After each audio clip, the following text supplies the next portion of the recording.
এর কাছে হাটহাজারীর হুজুর গেছেন, কওমি মাদ্রাসার স্বীকৃতি নিছেন, ইসলামের দাবি পূরণের জন্য যদি যান, তুমি দালাল বলবা? কি পেয়েছো? এই বেয়াদবি, এই দুঃসাহস কে তোমাকে দিয়েছে? ক্লাস 5-এ পড়ে, আলিয়ায় দাখিল পড়ে, কওমি মাদ্রাসায় কাফিয়া শারহে বেকায়া পড়ে, এরকম কিছু বেয়াদব ফেসবুকে একজন বড় আলেমের নামে ফট করে লিখে দেয় দালাল। আল্লাহ হেদায়েত দান করুন। আল্লাহ, এরে যুবক, রহমতের নবী বলেন, আল্লাহর মারিফত অর্জন করা পেয়ালার মতো মজা। মারিফতের মজা যখন অন্তরে লাগবে তখন মধুর মতো মিষ্টি। আল্লাহকে যখন চিনতে পারবা তখন তোমাকে জীবনে কেউ জীবন নিয়ে নিবে কিন্তু ঈমান কেড়ে নিতে পারবে না। ফিলিস্তিনের দিকে তাকাও, ইসরায়েলি জালেমের গোষ্ঠী ফিলিস্তিনের উপরে আক্রমণ, বলে জমিন ছেড়ে দাও, বাইতুল মাকদিস আমাদের হাতে দাও। মুসলমান বলে আল্লাহর জমিনে আছি, তোমাদেরটা খাই না, আল্লাহ রিজিক দেন, জীবনটা দিয়া দিব কিন্তু আল্লাহর ঘর হেফাজতে পিছপা হব না। আল্লাহ 5টা জিনিসের দ্বারা পরীক্ষা নিবেন। 1 নাম্বার হলো ভয়। ভয় ভয় ভয়টা আবার 2 প্রকার, আল্লাহর পক্ষ থেকে ভয়, বান্দার পক্ষ থেকে ভয়। বুঝেননি? এই ভয়ের উপরে যদি আলোচনা করি আরো 1-1.5 ঘন্টা চলে যাবে, ছেড়ে দিলাম। এই ভয়টাকেই বলে তাকওয়া। قال النبي صلى الله عليه وآله وسلم اتق المحارم تكن أعبد الناس। রহমতের নবী বলেন, তোমরা গুনার হারাম অবৈধ জিনিস থেকে নিজেকে বাঁচাও তো মানুষের কাছে, আল্লাহর কাছে দামি হয়ে যাবে। এই ভয়ের নাম তাকওয়া। যারা ভয়টা করবে তাদের নাম মুত্তাকি। আল্লাহ পাক রব্বুল আলামিন এই ভয় অন্তরে জমা করার কথা বলছেন। অর্জন করা লাগবে, অন্য জায়গা থেকে নিজে নিজে অর্জন করা যায় না। এই তাকওয়া যাদের অন্তরে থাকবে আল্লাহ তাদেরকে দুনিয়াতে 6টা পুরস্কার দিবেন, পরকালে দিবেন 2টা। পরকালের প্রথম পুরস্কার বিনা হিসাবে জান্নাত, পরকালে দ্বিতীয় পুরস্কার হলো পর্দা ছাড়া ডাইরেক্ট আমার আল্লাহর সাথে হবে মোলাকাত।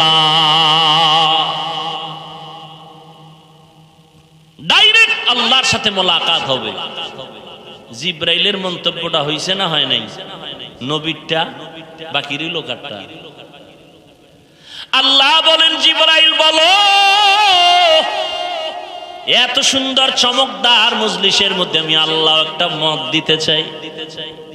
4 খলিফা আমার নবীর কলিজা ফাতেমা, আমার রহমতের বন্ধু রহমতের নবীরে জানায় দাও,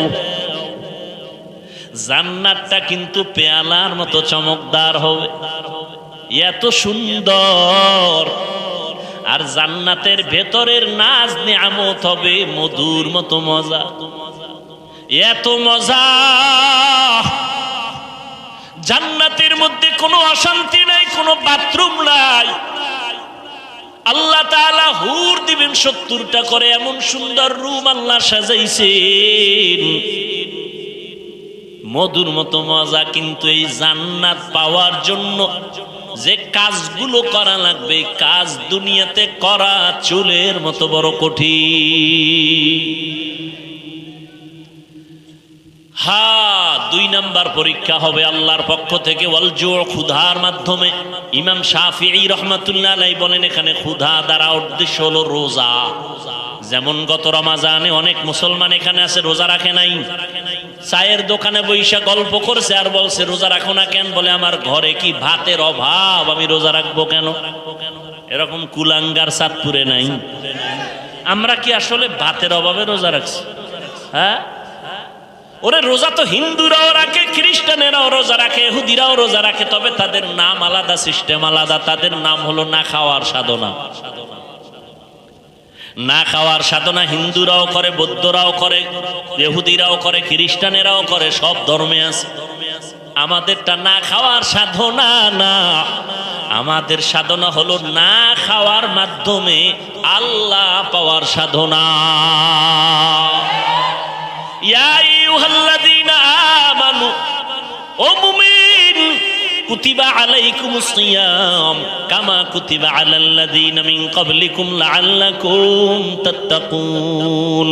ক্ষুধার মাধ্যমে আল্লাহ পরীক্ষা নেবেন। ওরে শুধু কি সওয়াবের কথা? ওরে শুনো না, এই মোবাইল যারা চালাও, আজকে বাসায় গিয়ে গুগলে সার্চ দিও, গুগলে সার্চ দিও রোজার দ্বারা শরীরের ফায়দা কি। সমস্ত চিকিৎসা বিজ্ঞানীরা একমত, শরীর কন্ট্রোলিং পাওয়ার যা আছে, আল্লাহর কুদরতি কিছু পাওয়ার, এর মধ্যে একটা পাওয়ার শরীরের ব্যালেন্স ঠিক রাখার জন্য আল্লাহর পক্ষ থেকে অপরিহার্য একটা আইন হলো রোজা। শরীর সুস্থ থাকার একটা অপরিহার্য আইন, একটা নিয়ম, একটা ঔষধ রোজা। কপাল পরারা রোজারে বানাইছে রোগের কারণ, রোজা রাখলে গ্যাস বাড়ে, রোগ বাড়ে, অথচ আল্লাহ পাকেই রোজা দিছেন রোগের ঔষধ, আর হে ঔষধের বানাইছে রোগ। কত বড় নিমক হারাম। আর রসুল শুধু কি রমাজান, আরাফার রোজা রাখছেন, আশুরার রোজা রাখছেন, আসতেছে মুহররমের রোজা, আশুরার রোজা। রহমতের নবী সোমবার বৃহস্পতিবার সপ্তাহে রোজা রাখতেন। আমি অহংকারীর জন্য বলি না, একটু বুঝাবার জন্য বলি। আল্লাহর বহু বান্দারা রোজা রাখে সোমবার বৃহস্পতিবার। আলহামদুলিল্লাহ, আমিও চেষ্টা করি রাখার জন্য। এত সফর করি, এত কষ্ট করিও যদি আমি রোজা রাখতে পারি, বাবা তুমি কেন পারো না? ফরজ রোজা রমজানে রাখবা, শরীরটা সুস্থ থাকবে।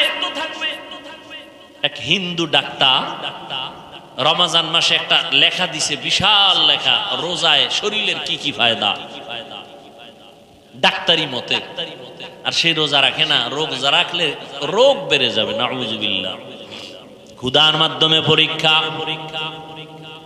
এ বিষয়ে আর প্রতি আগাইলাম না। 3 নাম্বার পরীক্ষা হবে মালের কোরবানি। ইমাম শাফিঈ রাহমাতুল্লাহ আলাইহি বলেন, এখানে মালের কোরবানি দ্বারা উদ্দেশ্য হলো যাকাত। ধনীরা যাকাত আদায় করো, যাকাত দাও। যাকাত দেওয়া এক জিনিস, যাকাত আদায় করে দেওয়া আর এক জিনিস। সারা বাংলাদেশে ঘুরি, ফাঁকে ফাঁকে সাইনবোর্ডে লেখা দেখি দারিদ্র বিমোচন করো, দারিদ্র বিমোচন করো। জমিনে দারিদ্র বিমোচনের আল্লাহর পক্ষ থেকে একটা মহা অর্থনৈতিক আল্লাহ সিস্টেম দিয়েছেন, যাকাত দিবে ধনীরা। আমি তো আল্লাহর কসম করে বলি, আল্লাহর আইনে ধনীরা যদি পাই পাই করে হিসাব করে গরিবের যাকাত দেয়, এ জমিনে দারিদ্র বিমোচন হয়ে যাবে। সঠিকভাবে যাকাত দেওয়া হয় না, এ বিষয়ে রমজানে অনেক বয়ান করেছি। যাকাত গরিবেরা কয়তো আমাকে কোনো টেনশন নেই, আমাকে মালও নাই, পরীক্ষাও নাই। না, তোমাকে আর একটা পরীক্ষা, জানের কোরবানি।